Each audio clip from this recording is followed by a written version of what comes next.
बऱ्याचशा विद्यार्थ्यांच्या मनामध्ये पहिला सगळ्यात मोठा प्रश्न आहे की ही तलाठ्याची ऍड येणार आहे का ना आली तर परीक्षा कोण घेणार आहे। तर या दोन्ही गोष्टींची आज आपण या ठिकाणी चर्चा करणार आहे आणि या चर्चेच्या माध्यमातून तुम्हाला तुमच्या अभ्यासाचं प्लॅनिंग आहे हे प्लॅनिंग करा अतिशय सोपं जाईल। तर सगळ्यात पहिला महत्त्वाचा मुद्दा की काल आपण पाहिलं की 1700 जागांना तलाठीच्या वित्त विभागाने परमिशन दिलेली आहे। वित्त विभागाने परमिशन दिली हे गव्हर्नमेंटचा जीआर आहे आणि गव्हर्नमेंटचा जीआर ज्यावेळेस वित्त विभाग परमिशन देतं ना त्यावेळेस ऍड ही येतच असते आणि हिथं आता नवीन काय जावाय शोध लावाय जाऊ नका कोणी, येणारच नाही होणारच नाही अमकं नाही। ज्याला अभ्यास करायचा आहे ते अभ्यास करतील, त्याला करू द्या तो अभ्यास, आणि ज्याला वाटतं येणार नाही त्याला काय नाही, तुम्हाला सांगतो कॉम्पिटिशन भरपूर आहे, घरी जरी गप बसला तरी काय अडचण नाही।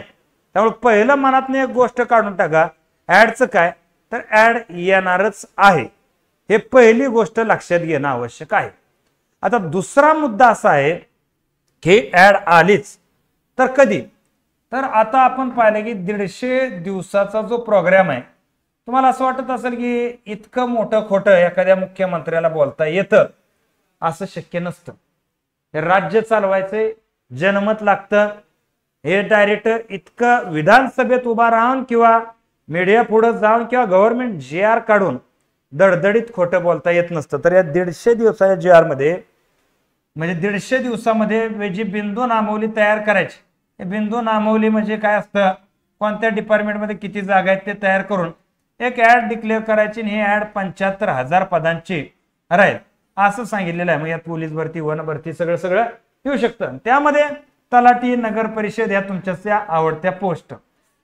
तर ह्या प्लॅनिंग नुसार जर हे झालंच बरोबर आहे, तर टीसीएस ही कंपनी एक्झाम घेणार, आयबीपीएस पण नाही, कोण घेणार, टीसीएस ही कंपनी घेणार का, तर टीसीएसच ऍग्रीमेंट आता महाराष्ट्रात पुढच्या 6 महिने बाकी आहे, आयबीपीएसचं ऍग्रीमेंट संपलेलं आहे, त्यामुळे एक्झाम कोण घेणार, टीसीएस नगर परिषद येऊ काही।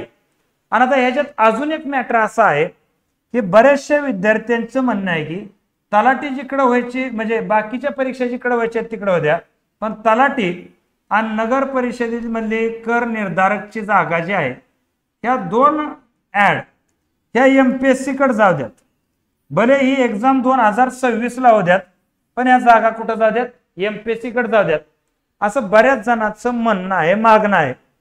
आता यामध्ये कितपत तुम्हाला काय वाटतं कमेंट मध्ये सांगा की एक्झाम एमपीएससी कडे पाहिजे का टीसीएस कडे पाहिजे। आता दोन्ही ती तुम्हाला सांगतो, जर एक्झाम टीसीएस कडे गेली तर बऱ्याचदा पाठीमागं विद्यार्थी बोंबालले, नॉर्मलायझेशन झालं फार 214 मार्क काय जणाला पडले, पण नॉर्मलायझेशन एक फॉर्म्युला एक सूत्र आहे, त्याला एक दुसरा ऑप्शन काढू शकतात की एक्झाम ऑफलाईन घेणं, वन डे एक्झाम घेणं, तर वन डे एक्झाम घेणं किंवा ऑफलाईन घेणं ही इतकी अवघड प्रक्रिया नाही का, तर आज महाराष्ट्राची लोकसंख्या 16 कोटी आहे आणि महाराष्ट्रात मतदार 9 कोटी, 9 करोड लोकांचं मतदान वन डे एका दिवशी घेणं पॉसिबल होत असेल तर 10-12 लाख पोरांची एक्झाम एका दिवशी घेणं इम्पॉसिबल आहे, असं होऊ शकत नाही। पण टीसीएस कडे राहिलेल्याचे बेनिफिट काय राहतील, तर टीसीएस कडे राहिलेल्याचे बेनिफिट असे राहतात की झटक्यात ऍड, झटक्यात एक्झाम आणि झटक्यात रिझल्ट, म्हणजे एकदा ऍड आली तर तिथून पुढे रिझल्ट यायला 4 महिने लय झाले, हे पहिला बेनिफिट टीसीएसचा आहे। आणि निगेटिव्ह पॉइंट काय आहे की आपण टीसीएस वर संशय घेतोय, त्यात खरं किती खोटं किती, आरोपात तथ्य किती काय किती, हे अजूनपर्यंत मलाही कधी सापडलं नाही, मी भरपूर प्रयत्न केले तरी सुद्धा। आता बऱ्याच जणांचं म्हणणं एमपीएससी कडे काय का असना पारदर्शी कारभार आहे आणि काय का असना या ठिकाणी विद्यार्थ्यांना न्याय मिळतो।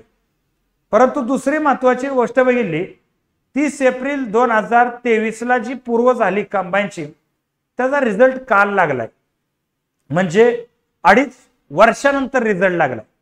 2.5 वर्ष म्हणजे बारकी नसतात, एक्झाम दिली तेव्हा एखादा 30 मध्ये होता, लग्न करायच्या उमेदीत होता आणि रिझल्ट आला त्यावेळेस तो 32.5चा झाला, बऱ्यापैकी उमेद कमी झालेली असते। म्हणजे काय आहे, 2-2.5 वर्ष ही पोरखेळ नाही, चेष्टा नाही, म्हणून ती गोष्ट एमपीएससी कडे तेवढी ताकद यंत्रणा तयार आहे का, तरच एमपीएससी हा उंटाच्या शिफ्टीचा मुका घ्यायला जावं असं मला वाटतं. तर तुम्हाला काय वाटतं ते सांगा. पण सद्यस्थितीला तर तुम्हाला सांगतो ही एक्झाम TCS कडे जाण्याचीच एकदम म्हणजे एकदम दाट शक्यता आहे. आणि त्या शक्यतेलाच माझं मत आहे तुम्ही त्याच तयारीने राहा.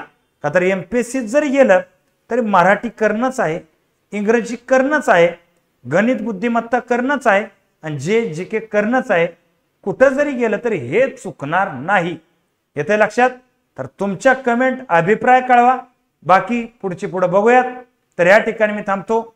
जय हिंद, जय महाराष्ट्र.